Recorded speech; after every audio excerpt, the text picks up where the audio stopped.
This is Paul. I wasn't at all surprised that Glenn Scrivener picked up on some of the Kevin Flat stuff on Twitter.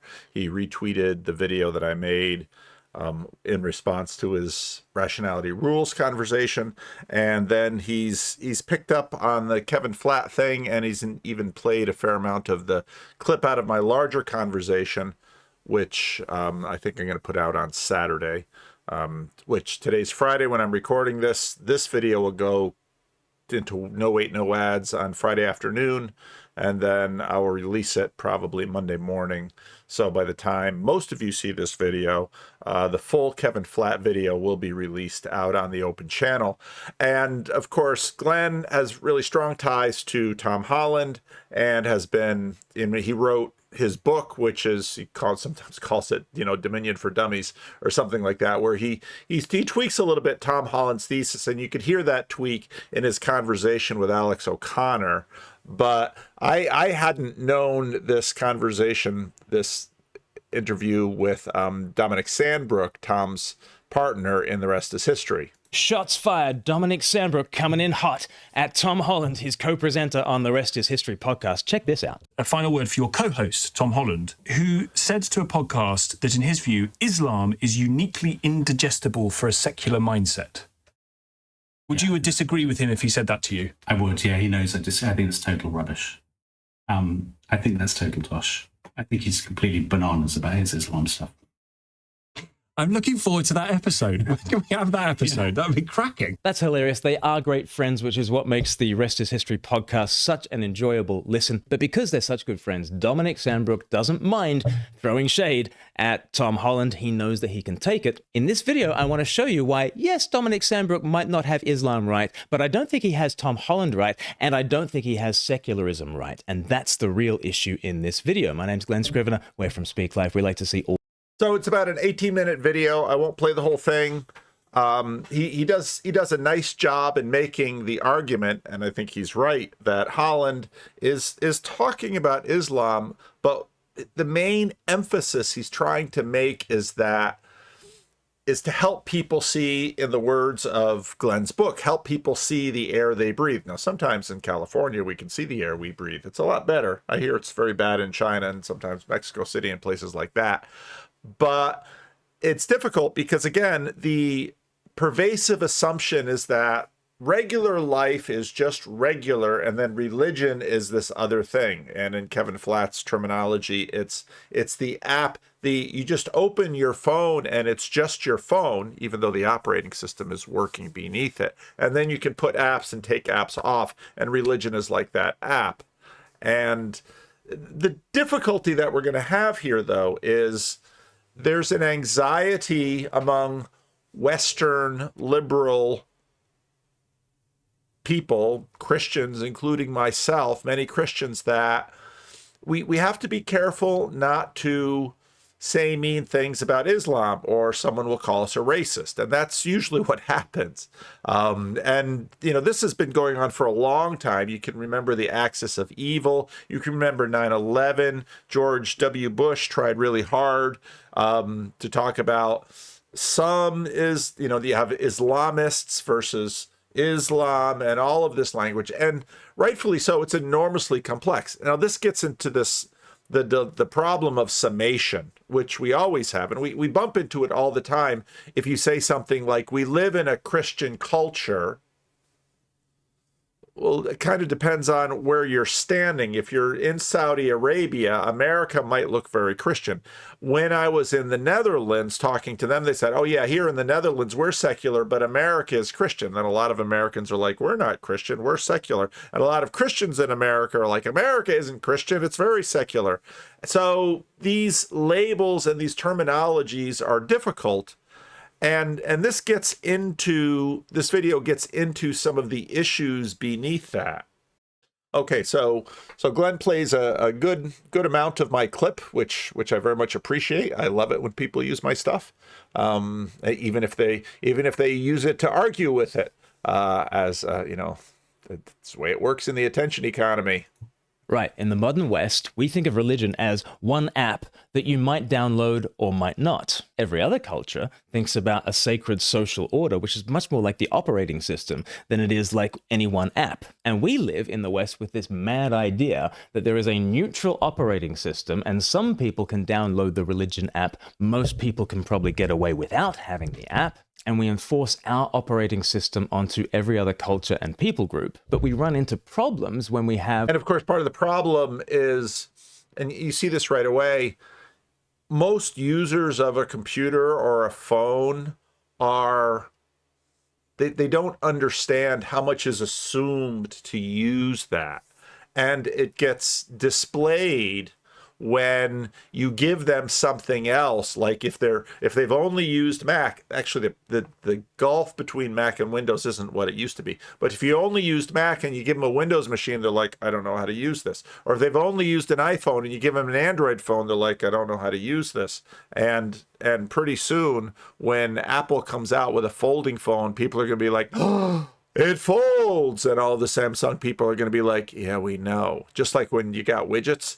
And so there's all of this embedded, implicit, tacit knowledge that we carry around that we simply don't appreciate. And part of the difficulty, and I've been talking about this for years on the channel, is that the religions have been code swapping for a long time. And there's a lot of Christian ideas that Islam carries over, and then some that they push against, and the same with Judaism and these religions. And of course, these religions are just sort of like the visible things on top, at least how we conceptualize religion, when a lot of it is, as Glenn says, the air we breathe.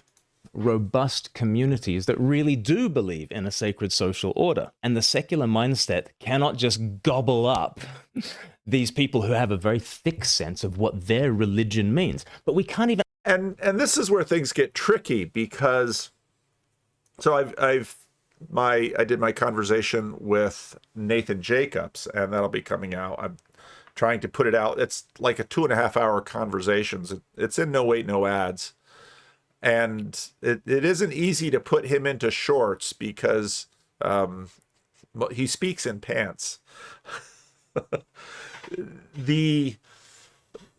he's done a lot of work on people changing religions. Now, again, once you begin to inhabit this thesis and live into it, you realize how tricky all of this gets. Because you might be a Christian living in North America, and you might go to church in North America,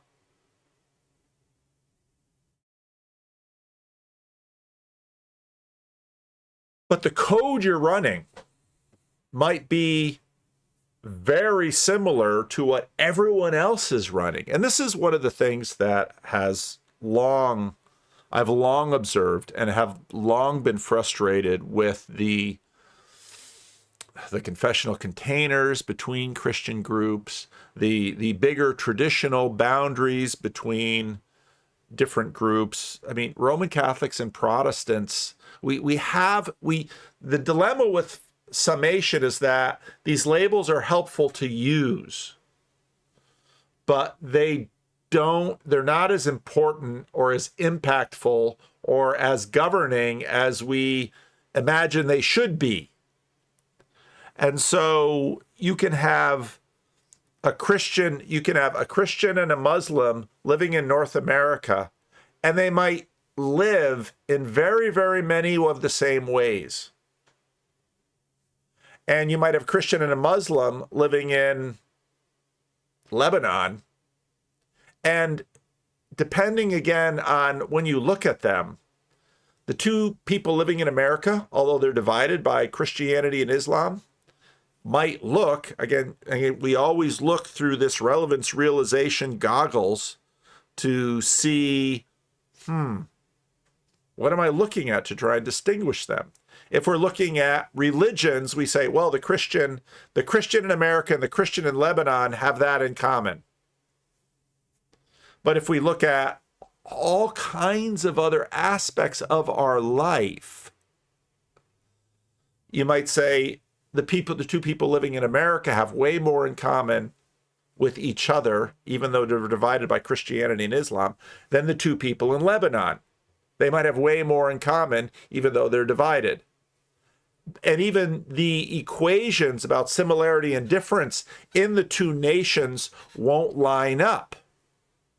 This is where I went into that point about Don Muir's conversations on the Friday Estuary. I did this in a previous video, where she goes from this 2x2's little sect, and she wants her world filled out into orthodoxy. And I think that's actually a lot of what's sort of going on around as enchantment now. So language sort of picks up on this, and we put language that we call that, well, now she's enchanted, and she's learning histories of saints, and she's got a much more worked out worldview or imaginary of angels and demons, and she goes into a very rich cultural space. So it's not even a matter of, let's say, the religions flipping switches that we know. It's all of this deep work underneath that we don't realize and don't see.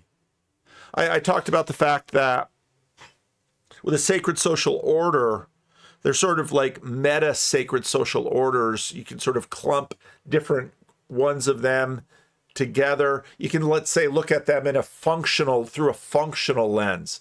And when, sociology of religion often tried to look at religion through a functional lens. And of course, functionality differs a lot in terms of context. An automobile in America is a highly functional tool because it's hard to get around because of the infrastructure in America. Whereas even if you live in, let's say, New York City, a car is a less functional tool unless you always have to drive out of the city. So, I mean, all of these things differ and all of these things matter.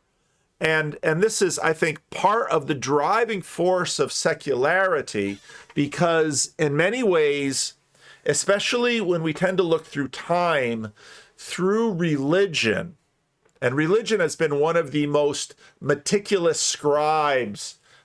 We have more records going back that we call religious than almost anything else. When you look through those lenses, you would imagine this governs. And in fact, reading the Bible moves you that way. I'm reading through Kings with my men's group.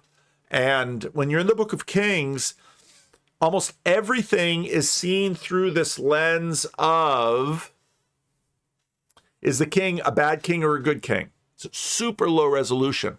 And you go, well, how do I know if the king's a bad king or a good king? Well, David saw his neighbor's wife bathing on the roof and summoned her to have sex with her, and then she got pregnant, and then he tried a cover-up, and then when that didn't work, he had him killed. Does that sound like a good king? And when people hear that and they read the Bible, they'll say, David? What's good about David? Do you see what he did? Oh, but he repented when Nathan came and confronted him. Oh, yeah, he did. And then who had to pay for it? The child died. So the child paid for the sins of the father? That hardly seems fair. So we have all of these ways of judging these stories. And then, of course, apologists and ministers will come around and say, no, you're looking at it all wrong. And others will come by. I'm just looking at it through common sense. In other words, I don't want to look at the filters through which I'm judging. I'm just going to judge it and say, morality is self-evident and I can decide. So then you look at all of these kings of Israel and they're bad, and you read the text a little more closely and you realize, we just had with the men's group, that Joram, Ahab's son, he was bad, but he was less bad than Ahab. And it was, well, like, why? Well, it's because Ahab and Jezebel had this big temple to Baal in Samaria, and under Ahab and Jezebel, Baal worship just sort of goes through the roof, at least until the slaughter of the prophets of Baal on Mount Carmel by Elijah and all the onlookers. You call that good? Again, we're all seeing it through these filters. And it depends on which filter you're seeing it through. And I can run these. You say, well, the Second World War was America's good war. Oh, you mean when we nuked 2 Japanese cities? And part of what's happening with the internet is we have so many filters being thrown at us all the time. So Joram is said to be a bad king because he did the sins of Jeroboam. Well, what are the sins of Jeroboam? Well, when Jeroboam was dividing Solomon's kingdom, he made sure that they had temples with golden calves so that the people could do their sacrifices to the God of Israel, the Lord. And it's like, hey, wait a minute, that golden calf thing, I thought, in the desert with Aaron and all of that. And you might say, yeah, why is Aaron a prototypical priest when he made the golden calf? So he gets forgiven the golden calf, but his sons, when they try to introduce illegitimate fire, they get roasted. You see, and this is what I mean often when I say people are like, that they know the Bible about this deep and say, well, I have problems with the Bible. It's like, you don't even know the Bible. You don't even know the problems. I know the Bible way better than you do. And my list of problems or questions is far larger than yours, but yet I still am a Christian and I still preach it and I still believe in it and I still subscribe to things like infallibility. And you're like, well, how could you do that when you're saying all this stuff? Well, yeah, humans are complex that way. It's sort of like Johnny Depp and Amber Heard before everything came apart. Do you love your wife? Oh yeah, she's a little complicated. You think? And it all falls apart. But it doesn't always fall apart because David is a good king, despite what happened with Bathsheba, and Joram's an evil king. So it doesn't look like he sort of leaned into the Baal stuff as much as his daddy did. But he's still guilty of the sins of Jeroboam that he inherited. And so he's labeled bad. Very low resolution. Jehoshaphat's good because I guess none of that shenanigans going on. And then there's this great line, I don't remember exactly where it is, where it basically said, at least in the NIV, this is a debated area, and he got rid of the male prostitutes. And it's like, when did the male shrine prostitutes start in Jerusalem? Was that always just around? And of course, the problem is that these books are selective and, no comment about the male shrine prostitutes in the book of Samuel or Kings or, what's going on? So there's just hosts of questions that emerge. And you have all of these problems when you use summations, because someone will very quickly say, well, this is where pluralism tends to fracture these old communities to a degree when there was a degree of homogeneity. If everyone let's say you live in Quebec in the end of the 19th, early 20th century, Quebec prided itself in not being liberal like France until it was. But everyone is a Catholic. And so all the good people are Catholic and all the bad people are Protestants. Very low resolution. Until, of course, you begin to meet some Protestants. And then there's some Protestants that seem like better than some Catholics. Because, if everyone that is a Catholic, you're going to have some really excellent, wonderful people. And again, when you say wonderful people, you have an implicit measure you're using in your head, and that becomes this whole other category. And that's sort of how this word moral happens. So you can find some Muslims that seem way more moral. Morality is like this, this marketplace stripped of religious tags. So you can have a Muslim that seems way more moral than a Christian over here.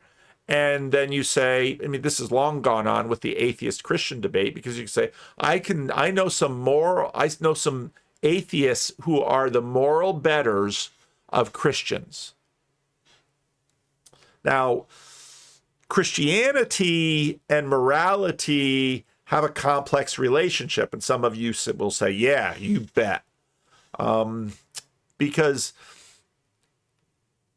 Christianity, this is where common religion fails, because common religion sort of slides with common morality, or at least the morality that's in function in an area, and people will say,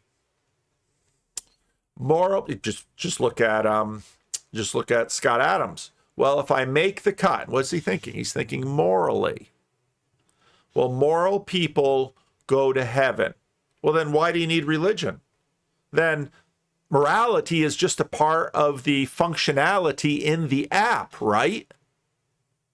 So religion is pointless, because moral people go to heaven, and then when Scott Adams gets there, he will have been decided right. And of course, this is very different from the evangelism explosion question that happens with D. James Kennedy. He writes this material called Evangelism Explosion, where he's supposed to go door to door. This is still in a Christian haunted culture. And you ask, if you were to die tonight, what would you say to Jesus for the reason you should let him into your kingdom? And the wrong answer is, I've lived a moral life. The right answer is something much more like substitutionary atonement. And it was really interesting when Nathan Jacobs, I think it was the Nathan Jacobs, Jonathan Peugeot podcast, when that came up. And it was funny because Nathan Jacobs brought it up, and it was like, yeah, that's D. James Kennedy was Presbyterian, Coral Ridge Presbyterian Church in Florida. So this all gets super complex. And part of the problem with YouTube is that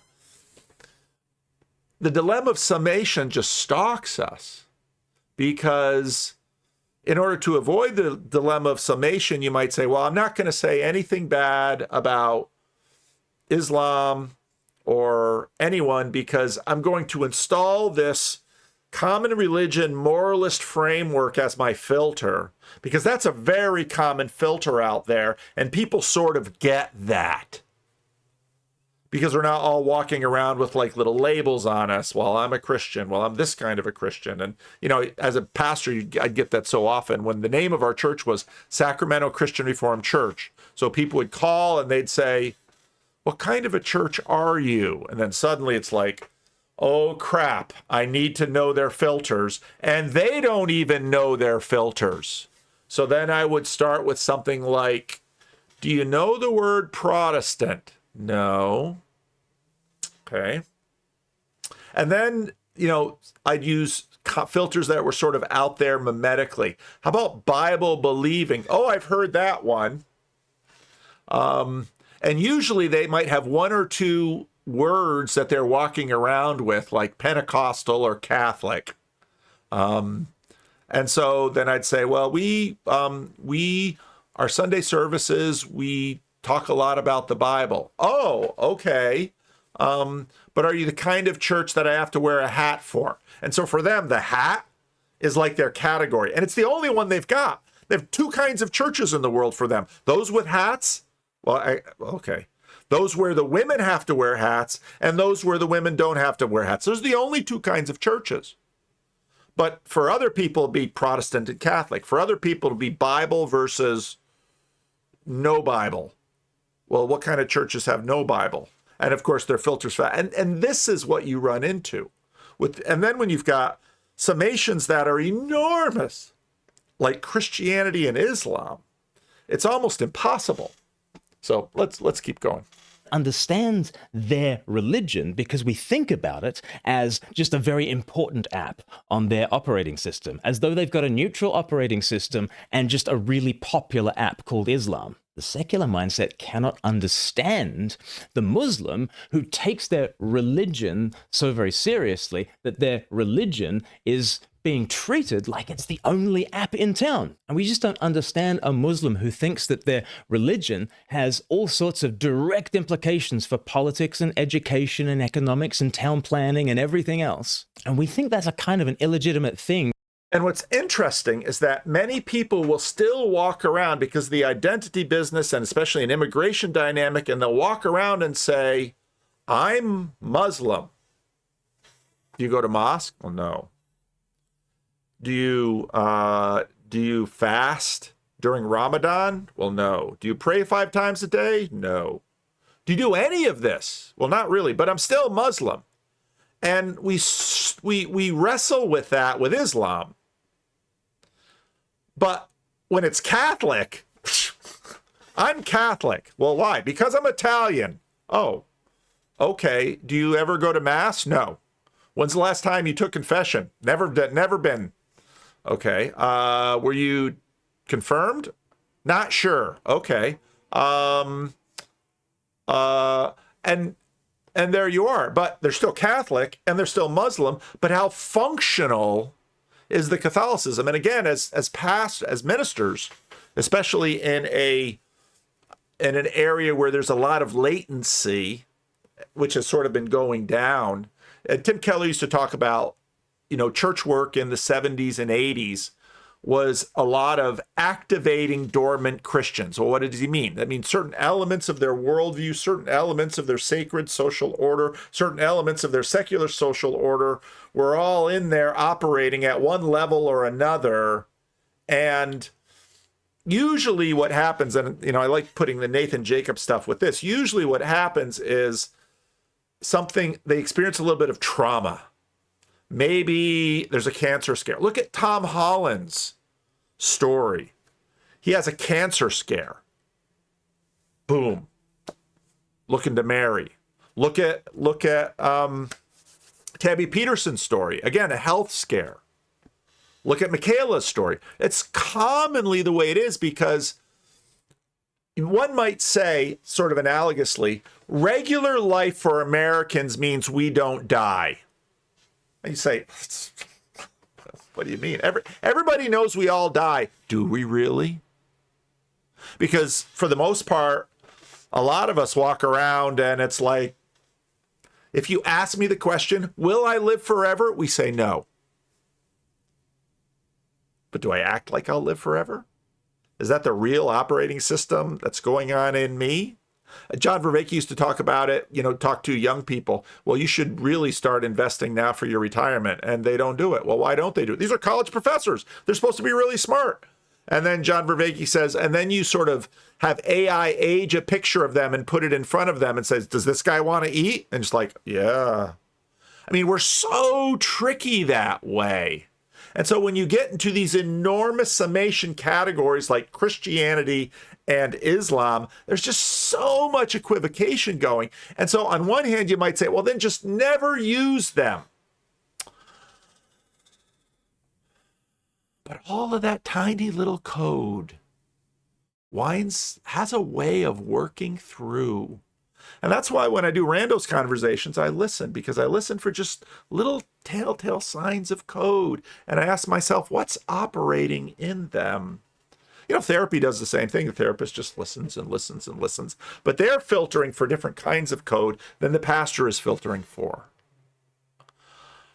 And so you're just trying to figure out, it's relevance realization. Again, it's like, which code is central to what I'm going to do? And so again, often what will provoke a religious change in someone's life will be a cancer scare. And suddenly, I always knew I was going to die, but now I know it. Now suddenly, I never believed in hell before, but now I've got the jitters. What if, and again, we watch Scott Adams kind of work through that stuff. For a single app to achieve. And so a key issue in us failing to understand Islam is because we've got entirely the wrong mindset in approaching it. Now, what's hidden within the secular assumption is that their operating system is merely neutral, when in fact, baked into the whole secular project are all kinds of sacred truths that are undeclared. And this, I think, is behind what Tom Holland says when he I love he used the word undeclared. That was a great word.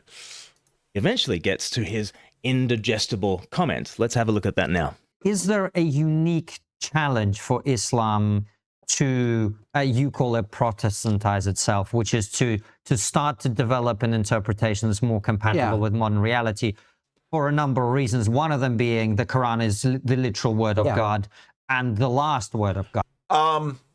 The last more than the literal, because there's a lot of religions that have, everything, the people of the book, that bookness, Christians picked it up, Muslims picked it up, the bookness carried through. The bookness, it really isn't, I don't think, the key. I think the last thing is the key. So, I talked a little bit about the fact that you have this other sort of competing meta sacred social order framework where it talks about, and John Vervaeke often talks about, axial age religions. Part of what happens in the history of religion is that you have these very ancient religions that have a lot in common.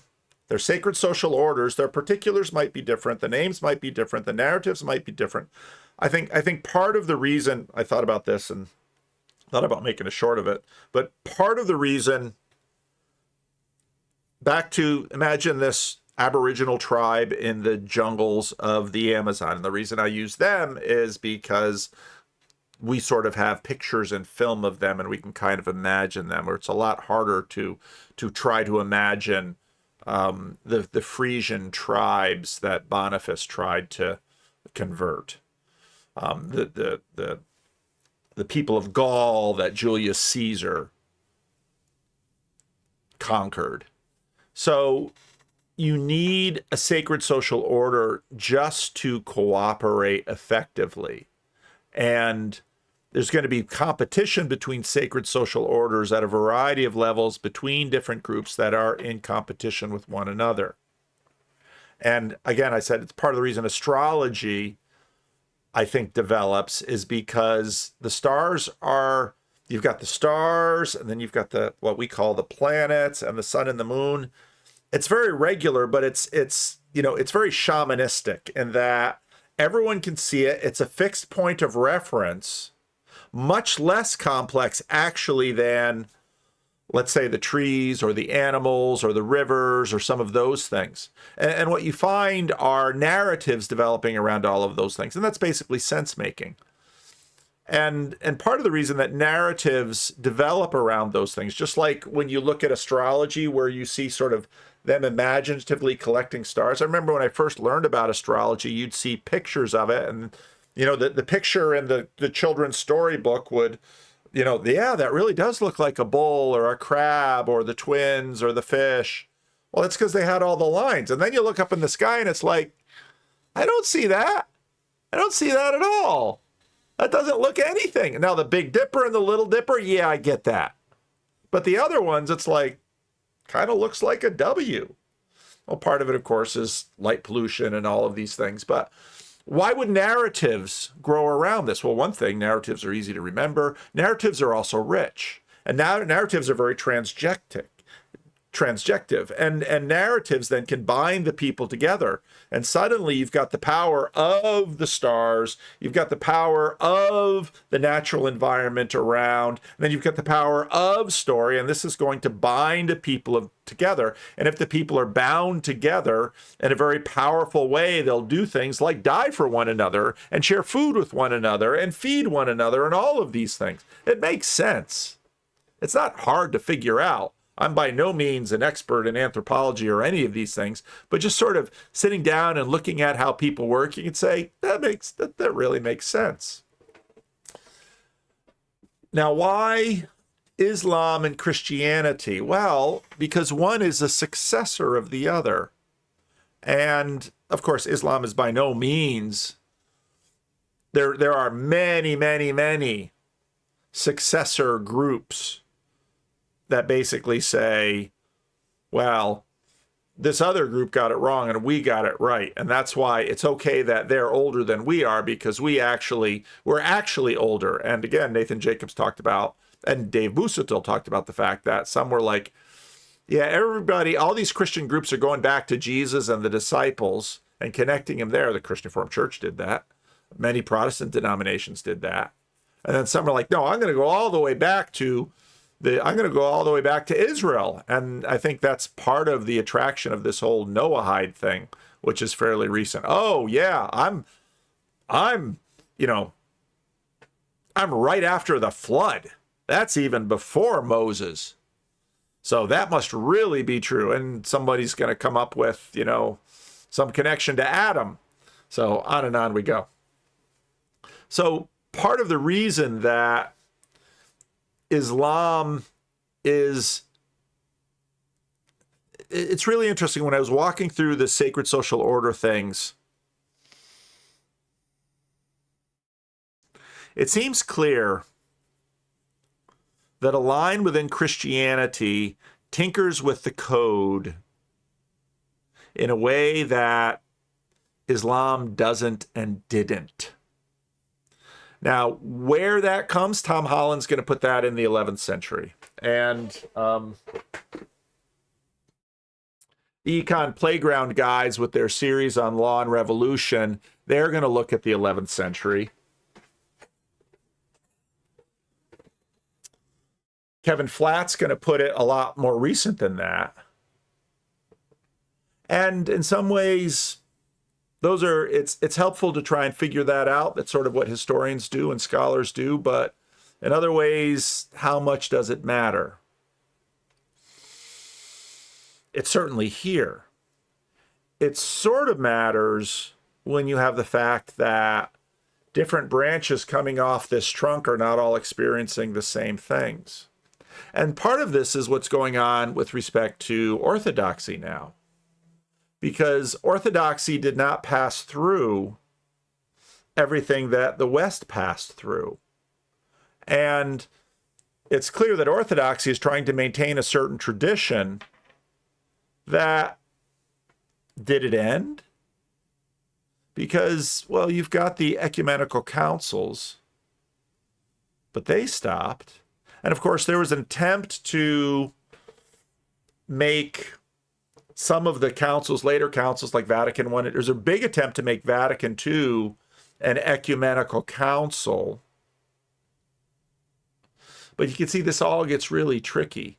And part of reducing trickiness is the decay over time, because old things are very impressive, but old things are also a lot more subject to our transjective projection, because we just know less about it.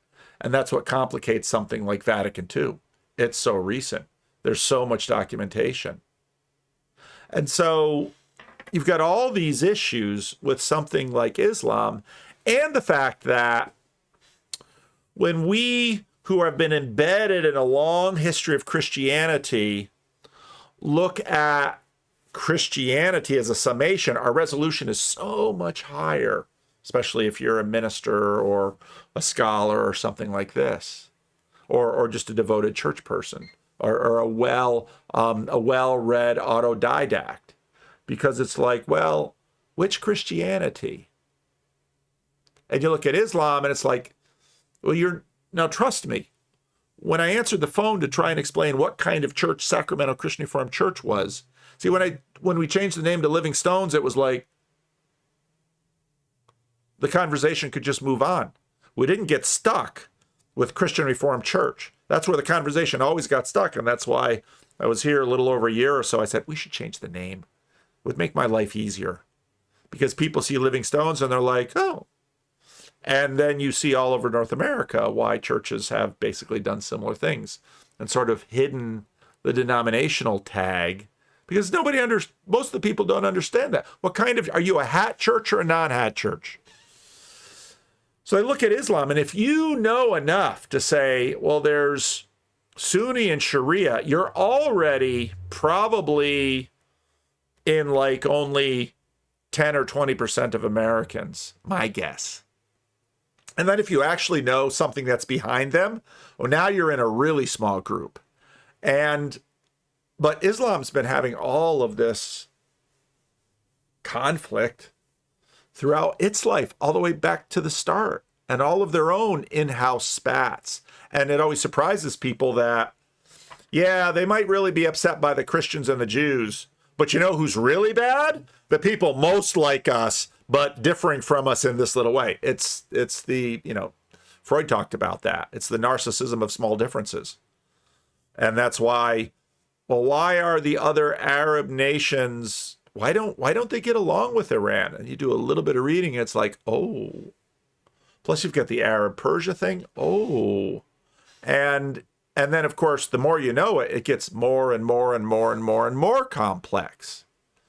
And so what these guys are trying to do is, well, is it the book thing? And now why would Konstantin Kisin mention the book thing? Because he's heard a lot of new atheists. And he kind of sort of was one, but not so much anymore. And this sort of points to this larger dynamic that there's all this differentiation, but generally speaking, over time, a lot of the specific historical conflicts that trigger the narcissism of small differences sort of gets diminished. And then that's why Seventh-day Adventists are increasingly looking Protestant. And giving another 100 or 200 years, the LDS Church will be increasingly Protestant. And why Catholics and many Protestants in North America don't fight anything like they used to. And why, when Joe Biden was president, most Americans didn't even know he was Roman Catholic. Most Americans didn't know Nancy Pelosi was Roman Catholic. Some, that's just the level of knowledge that there is. This is the kind of the problem. seal, yeah. You can't have a reformation if this is it, right? Like you can't challenge. And the truth is, there have been many reformations in Islam. Religions are reforming all the time. And this is why when you look at something like revolutionary Iran, boy, that's just a bouillabaisse that's just a stew of, you've got Soviet code, you've got secular code, you've got fundamentalist energy to try to get at, we do Shia right. And even though Khomeini was an innovator in many ways. He broke certain traditions within Shia Islam in order to do what he did, and those innovations get passed on. And in my sermon on Sunday, I mentioned, one of the things that I wanted to get at is I want to up the resolution of our knowledge of the Jews during Jesus' time, because we tend to look back and it's all monolithic, and that monolithic character tends to make people think about anti-Semitism. Well, the Jews killed Jesus. Which Jews? And, Tom Holland, basically wants to say now, shouldn't even call them the Jews, let's call them the Judeans. Because even that is so utterly low resolution. But, Jacob Federici doesn't like Tom Holland's move there. But there's all this complexity. And genuinely. I think Islam is uniquely indigestible for a secular mindset. And people don't want to admit that in a way because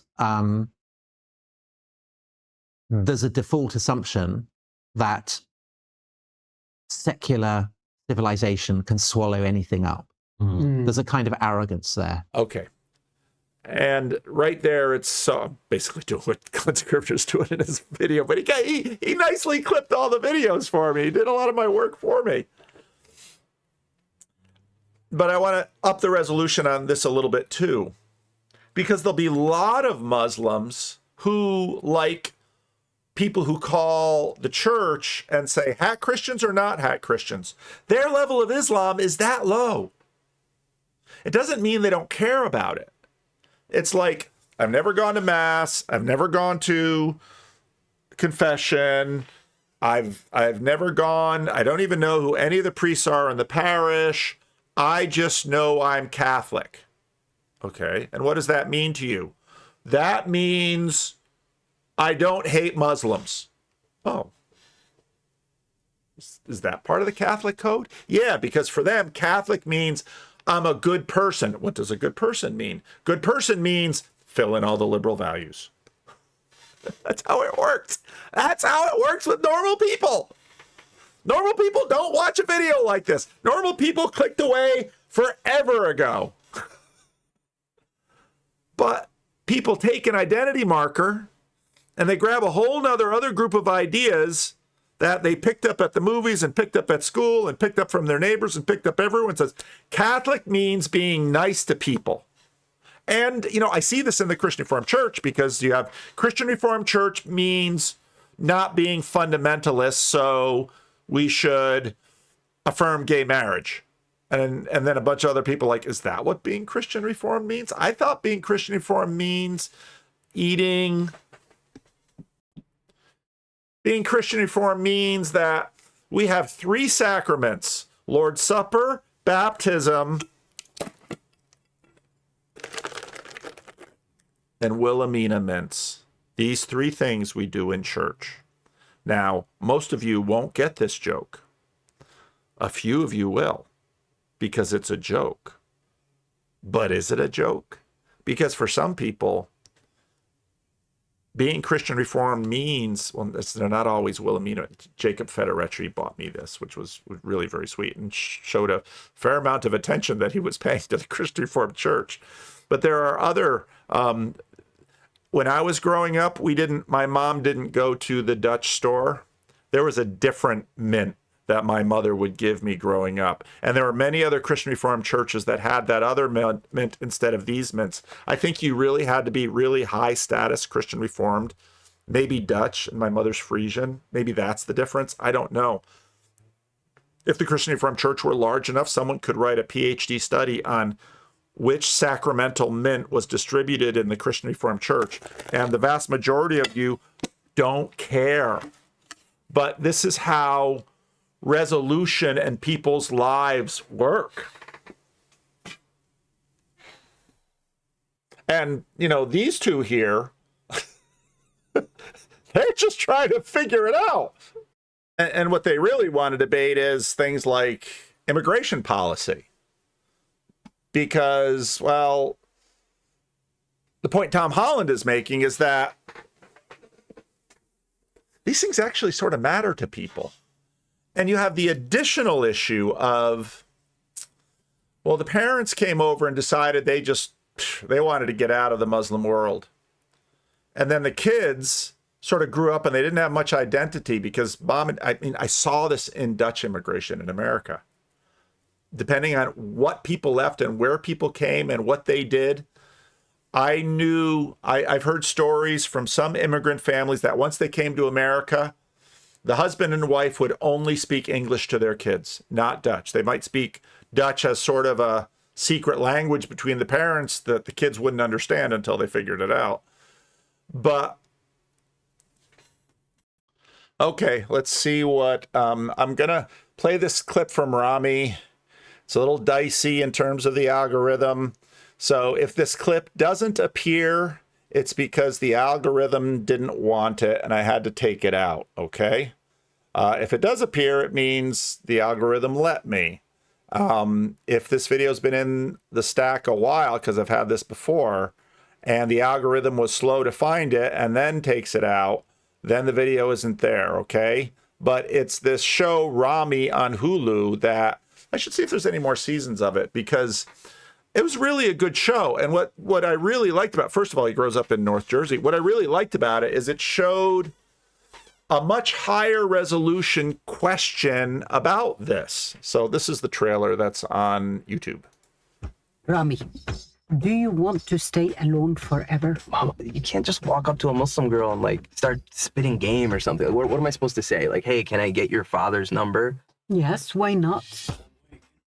This Ramadan, I really want to do it the right way, man. It's been a weird year. And I feel like if I can just do this the right way, I can figure my shit out. I'm not gonna look at porn, nothing. I just want to commit. No porn. This guy says no porn. It's gonna be tough. No way. Impossible. I'm going up. Does anyone even care where Ramy goes? You guys never ask him where he is. He just told me he's going out. Yeah, that's what I just said. He literally gave you no information. And you know what I love about this? Let me stop it here and start it again, because again, I might have to clip this out. What I love about this is that this is where I talk about how stories are such powerful compression engines. You've got so many differences going on here. You've got the generational difference between the immigrant and the one born in America. You've got the male-female difference. And this again is, so let's take this out and let's think about a family that leaves the Netherlands in the 1890s. And then let's think about a family that leaves the Netherlands in the 1950s. And then let's think about a family that leaves the Netherlands in the year 2000. All of the dynamics are different. And now if you switch France for Netherlands, dynamics are different. Some are the same, some are different. And so, you know, there's all these themes in this show, and they're trying to work the question of relevance realization with respect to being Muslim in northern New Jersey. Yeah, I'm gonna go. Love you, Mom. Love you, Habibi. I want to know who I am. I want to explore. You're like the kids in Egypt. They throw down the government. Big revolution. Then what? No plan. I don't know what I'm doing, man. Look at my parents and how strong they are and how they just know everything's going to be okay because they have God. And he goes to Egypt, and that's a mind-bending thing. And, you know, I think the guy who does this is a comedian, and he's a very sharp guy. And comedians are often very close observers, because to really do comedy well, you have to notice things. And usually they notice things because they've had trauma in their life. And so there's so much noticing throughout the different seasons. Now, it's many TV things. The best season was the first season. The second season was okay. The third season was less okay. But all of these issues were in all of the seasons. And I found the entire thing phenomenal. And part of it was even my upbringing in the Christian Reformed Church was very immigrant-ish. Now, even though most of my grandparents were born in America, my entire parents' generation were born in America, my generation was already born in America, the Christian Reformed Church, better than most immigration communities, you know, we had our own separate schools. I mean, we had our own separate a lot. And so we really knew growing up when you were a kid what was Christian Reformed and what wasn't. And the truth was, any other church that wasn't Christian Reformed, there were questions. But then, of course, it was a racial reconciliation church for me. So then that got different, and just on and on and on and on. And so all of these issues, you know, he's dating this Jewish girl. Oh, yeah, he's dating this Jewish girlfriend, you know, who he's having sex with. But should he be having sex with her? And her father's like deep into this. And he's just trying to figure it out. And he doesn't quite know where to start. And, you know, I thought it was a great show. And these guys just want to figure out immigration. But again, neither of them are sort of third generation Brits. I believe Francis has roots in Venezuela, and Kissen, of course, has roots in Eastern Europe. The secular civilization of the West is such a broad tent that everyone can be brought into it. Did you catch that? Tom Holland's quote here is at least as much about secularism as it is about Islam. And it's not really about a distaste for Islam. It's actually about the arrogant, devouring mindset of the secularist. Tom Holland here is mainly wanting to change your mind, not about Islam. He's mainly wanting you, dear secularist, dear Westerner, he's mainly wanting to change your mind about the religious assumptions that you already carry. Just listen to what he says. But Islam is at least as sophisticated a civilization as the civilization of Christian West. And a very ancient one, and for most of its existence has been much, much more powerful than the Christian world. Do you know? And then you have the question of, okay, well, how do we judge the truth? Well, it works. And so Ramy is trying to figure out what works. Well, what works for him? He sees qualities in his parents that he admires. He's like, well, how did they get there? Well, they got there because they're Muslims, but they're kind of funny Muslims because, again, and this is where we have to work by analogy. So I might think about Dutch immigrants in northern New Jersey, and he might think about Egyptian immigrants in northern New Jersey, but Islam and Christianity, again, this is where the fallacy of the religious label comes in. They're not the same thing. Going to church, I've never had to go into the basement of a church to wash my feet and have someone being there like, you gotta get between the toes. No sloppy washing here. You know, you need to be. And then it was always so funny because during 9/11 and those times when everybody was like nervous about what are these Muslims doing around us, then you'd hear about all these Islamic sermons. And it's like, do they have sermons? Is that what they do in the mosque? Well, they have teachings. But I thought sermons were a Protestant thing. You know, it'd almost be like if they're saying, well, and whenever they celebrate the mass in the mosque, it's like, they don't celebrate mass in mosques. And part of the problem is that the formation of so many people's religious imaginary is Hollywood. And Hollywood is a disaster with most of this stuff. They know, maybe if you have an Islamic writer who's writing about his own experience, he'll get a bunch of things right. But again, I used the show The Outer Range, which I was really enjoying. But this little church that's out in the sticks in Wyoming, it's like, are they Baptist or are they Catholic? I mean, you couldn't even tell that because they sort of seemed like Baptists. But then when, they almost celebrated Mass, and it's like, who's writing this slop? AI might have done a better job than... Now, the rest of the show was fairly well written, but when it came to religion, they didn't know anything. They obviously hadn't been to church, and they were just riffing off of various kinds of blue church prejudice about red religion. Anyway.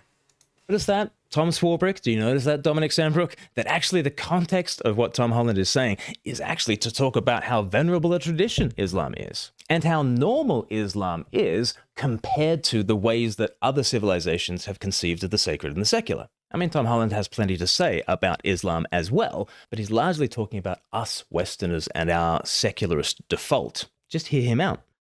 Therefore, the idea that it should accommodate itself to what liberal secularists think it should do isn't a given. So Muslims in a country like Britain have freedom of religion, but there are lots of Muslims who do not see Islam as a religion because they see religion as a Christian category. Islam is much more than a religion.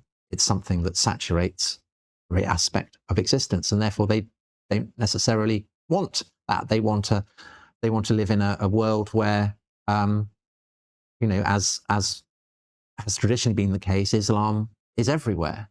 But that is obviously something that the liberal state is not prepared to offer. So there are limits to what secularism and liberalism can and will offer. So what's the obvious question is, and I mean, it's probably an unfair question to ask a historian, but...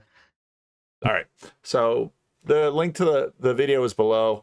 I want to get into one of the things that Kevin Flatt in his book talks about is it's not enough to sort of deconstruct. You have to talk about how secularism is constructed.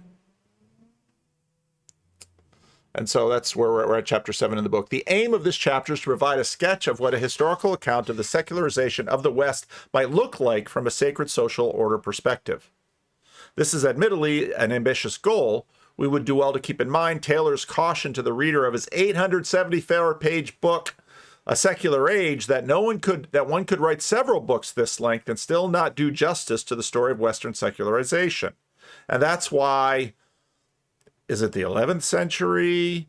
Is it the Hebrew prophets? Is it Jesus saying, give to Caesar what is Caesar's, give to God what is God's? I mean, there's innumerable elements that get into this. Is it the way that Jesus disrupts common religion? I mean, all those things are elements of it, but I think part of what's shaped us is sort of a scientific imagination that we think, well, there's one thing. And part of the reason we think it's one thing is because when someone decides, oh my goodness, I think I need a religion, well, there's usually one traumatic thing that happened to them and it sets them on a path. The plan for the chapter is as follows. I first identify some precautions that exist in Western societies in the 18th century. So Kevin Flatt wants to move it to the 18th century and say, okay, there's lots of stuff before then.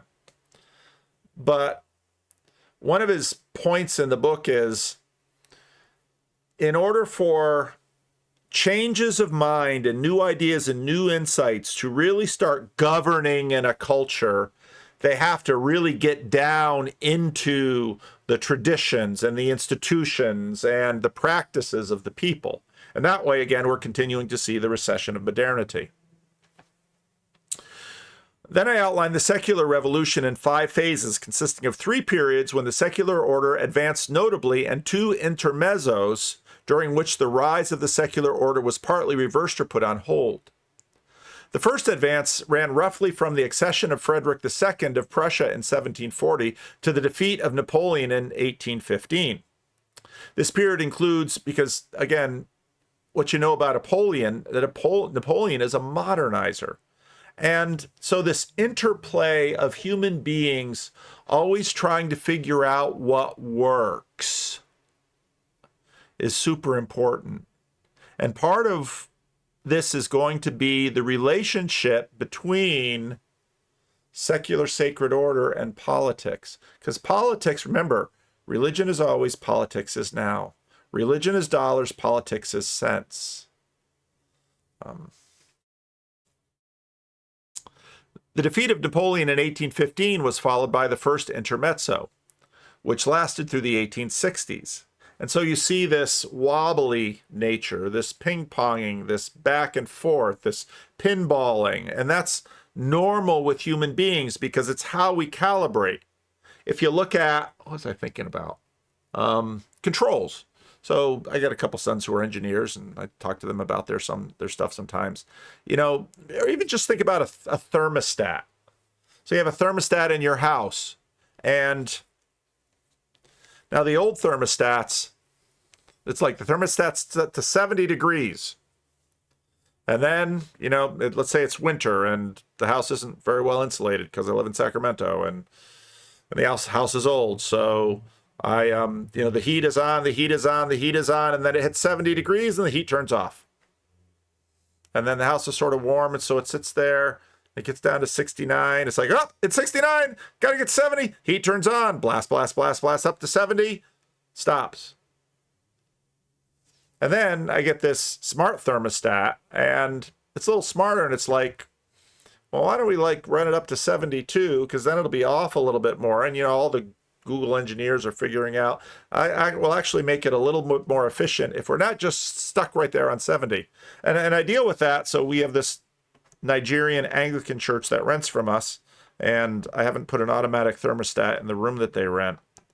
And so what often happens is they like it hot. So in the winter, it's usually not a problem in the winter because the heating in that building works okay. The cooling's a little tougher. That's why I'm going to do an event in October. The heat has to kind of go away because none of our air conditioners in these old buildings work that well. So, but in the summer, you know, I could say just put the thermostat on 75 or 72 or something like that and just leave it there. But they don't do that. They put it all the way down to 55. Then they forget to turn it off, and I come back the next day, and you could store meat in that room. And this is one of the things that pastors deal with. It's like, what did it cost us to cool this room for the last 12 hours down to 55 because they don't know how a thermostat works? Sorry, I just lost a little control of myself.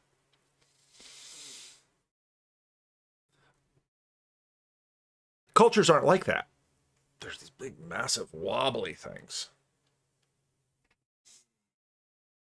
So you've got this big push between Frederick II and Napoleon, and then there's kind of a relaxation, and people are, oh gosh, we've lost too much. We can't convert Notre Dame into a hall of reason. That's horrible. During this period, Christian political orders were restored and defended against revolutionary charges, the Anti-Revolutionary Party in the Netherlands.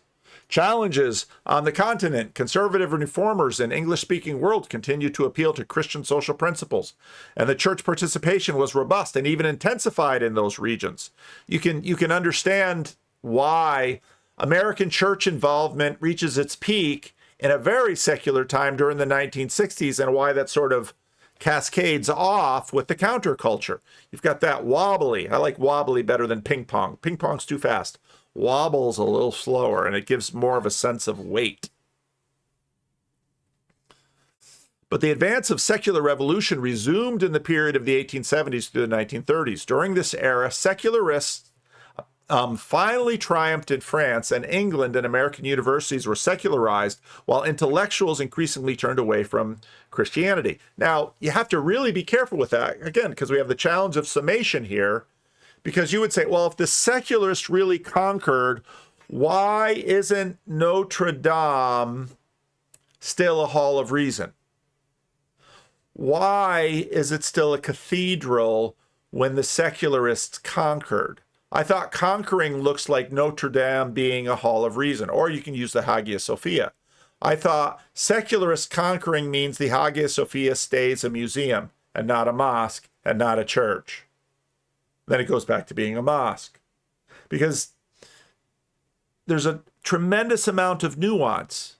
And what happens in cultures is they pick their battles, and it's just asking way too much to make Notre Dame a hall of reason or a university. It's got to be a church. And so again, not too many years ago, when there was a fire in it, suddenly people in France have all these feelings, and they're like, why do I have these feelings?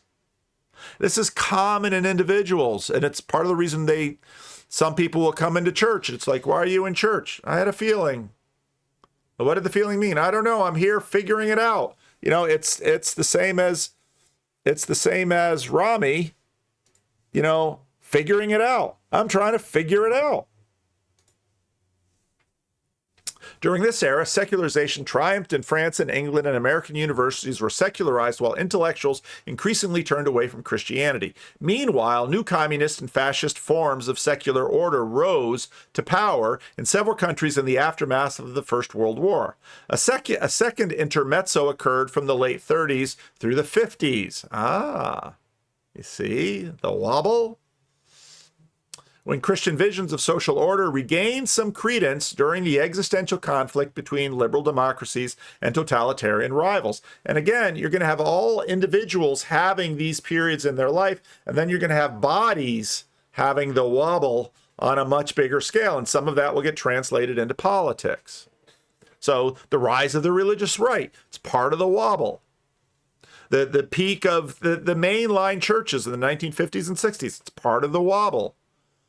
The final period from the 1960s onwards saw the wide popularization of a kind of secular expressive individualism in the areas of family, sexuality, religion, and spirituality, with corresponding political and legal changes, including the dismantling of most remaining vestiges of Christendom in the public sphere. Now, this is where things are going to get controversial, because the math has been done in certain places and not in others. Preconditions of the revolution. Although a Christian sacred social order was still dominant in the West in the early 18th century, and the prospects of secular order was almost inconceivable, Western societies at the time exhibited a number of features that, taken together, provided the necessary ingredients to make the secular revolution possible. These preconditions included the availability of intellectual alternatives to various aspects of Christian sacred social order among the wealthy, educated, and powerful. There were yet few atheists or even deists, but important departures from traditional orthodoxy were taking place in some circles in England and France from the 17th century onward. Pay attention to a standard course in philosophy. You think sort of the Protestant jump that happens after the apostolic period to the Reformation is interesting? Notice the jump from the Greeks to Descartes. I mean, some philosophy courses, they you have Plato and Aristotle, and then maybe you'll talk about, a few religious people in the middle, but then you jump to Descartes. And when you see that, you have to sort of ask a question, what do we mean by philosophy? You mean no philosophy was done for most of the Christian era? Yeah, but there were like theologians doing it and like church fathers doing it. So there's theology, which is religious, and philosophy, which is secular. Oh. For those of you who listen only to the audio podcast, you missed what I just did. These theological positions that dissented from Trinitarianism or divine authority of Scripture and privileged human reason as a sufficient or even only legitimate method of arriving at truth. They also parallel concepts of social order that grounded the legitimacy and purposes of social institutions in human benefit rather than cosmic or divine purposes. Social contract theories of government, for example, such as Grotius and Locke, aim to justify the authority of states and identify their proper aims on the basis of the intrinsic need of human coexistence that could be identified. It was though without needing to cite direct divine warrant. In other words, well, this is part of what happens where it isn't the Bible that's going to tell me about spheres dropping from a tower in Italy. It's my new tools. And when something works, originally, like some of the early, we call them scientists, but they thought of themselves as natural theologians. They were just trying to discern the mind of God as it is expressed in the rate at which spheres fall from a tower in Italy. You say, that has nothing to do with the mind of God. Well, it depends what you mean by God, doesn't it? And his mind. And how you conceive of all that. No, there's just plain towers and spheres. And, well, why did the towers get built? And why do they have the decoration on them that they have? And why do they speak Italian? And, I mean, you just can't unravel all this stuff. The only way to unravel it is to reduce it terribly and not see very much of it. Social contract theory of government, for example, such as Grotius and Locke, aim to justify the authority of states and identify their proper aims on the basis of the intrinsic needs of human coexistence that could be identified. It was though without needing to cite direct divine warrant. Such theories were at the root of what Taylor calls the modern moral order, and the growing and deepening shared understanding among Western thinkers that societies exist for the mutual benefit of their constituent individuals. Likewise, the 18th century witnessed a spread of the view that complex, mutually beneficial orders could arise spontaneously from the actions of individual free agents. While such views of social order were often developed by thinkers like Locke, who deviated in some way from Christian orthodoxy and sought a basis for social order apart from divine revelation, in this period they were not difficult to reconcile with a Christian view. The new ideas about social order typically drew on Christian theological concepts and could be explained as part of God's providential ordering of the world. Initially, such views could also be involved in defense of existing traditional and hierarchical systems of social order. As in Bousset's defense of Louis XIV's absolute rule. For all these reasons, they could be advocated openly and enjoyed widespread currency and respectability in the 18th century. Nevertheless, notions like social contract and spontaneous order made it possible to receive a social order that could derive its legitimacy and orientation from purely human considerations without reference to God. And again, you got to be careful with that because there are assumptions baked into all of that. And on it goes. All right. What do I mean by working and not working? Now, when I first saw this, I wondered, is this AI? So I asked Jacob, and I don't think it's AI now, but I'm going to play something that's definitely AI. But when you listen to something like this, you should ask about working. Also wrote the lessons of this 100-page, in which he said, history proves that, unfortunately, unhappily. Sorry about the lowness of the volume. I can't really do a lot with it, so just listen carefully. Jesus Christ has no advantage over in this time. Because if you are strong enough, ruthless enough, powerful enough, evil will overcome good. Aggression will overcome moderation.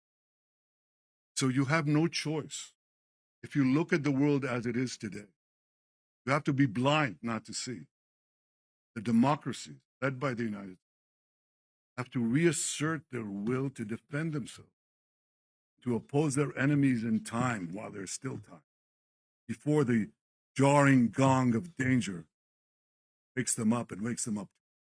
This is where we are now. The fact that people don't see that, the fact that a lot of the news media are talking on a lot of fake news, but also a lot of short-sightedness. Do not see the historic period and the historic struggle that we're engaged. Now, of course, time has everything to do here. He's complaining, well, people are short-sighted. And, well, what about time? Let's listen to the beginning. And this, people tagged me with this because of my comments about who played the better game, Genghis Khan or Jesus Christ? Jesus Christ didn't have any children. Genghis Khan has many descendants. Who played the better game? Also wrote the lessons of history, 100-page, in which he said, history proves that, unfortunately, unhappily, Jesus Christ has no advantage over Genghis Khan. Jesus Christ has no advantage over Genghis Khan. So then, thanks to the power of AI, someone made this. Believe what you believe right now. So BB says, someone should make a video with Jesus and Genghis Khan. But what's funny, again, I use the illustration of the Vikings and the Christians. And you might ask the question, well, who won, the Vikings or the Christians? So you got all these Europeans with blonde hair with Scandinavian blood in them. But now that's all associated with Christianity. So was Thor and Odin, were they more powerful? Or was the God of the Christians splayed out on a cross more powerful? Every conqueror who ever lived believed what you believe right now. They are gone and I am still here in 2 billion hearts. You cannot kill truth. You cannot bomb it into submission.